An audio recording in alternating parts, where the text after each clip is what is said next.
අපි දැන් ඔයාලට අවස්ථා දෙකක් දෙනවා. කිඹුලාගේ දත් දෙකක් ඔබන්න. මේ එක දතක් හරි ඔබද්දි කිඹුලා කට වැහුවොත්, ඒ කියන්නේ ඔයාගේ අත හැපුවොත්, ඔයාගේ අත දෙකටම කැඩලා යනවා. එහෙම වෙන්නේ නැහැ. ඔයාලට අර බෑග් එකේ තියෙන ඕනම බෑග් එකක් සිලෙක්ට් කරන්න පුළුවන්. ඔයාලට අපි අවස්ථා දෙකක් දෙනවා. හරිද? කවුද ඉස්සෙල්ලාම chance එක ගන්න?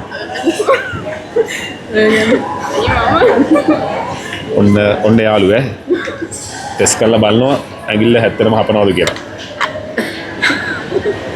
chance දෙකයි. ඔව්.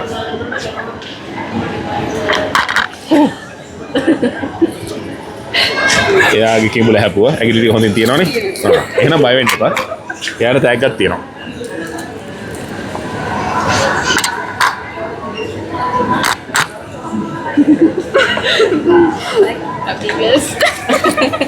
දෙන්නගේම හැපුවා. දැන් දෙන්නටම තෑගි දෙනවා.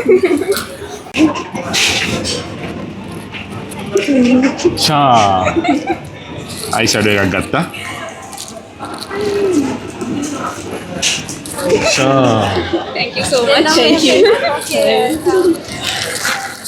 thank you. එහෙනම් ලස්සනට ඉන්න දාලා අපි ෆලෝ කරලා තිබ්බනේ. ආයෙ දැක්කොත් කතා කරමු. bye. Bye.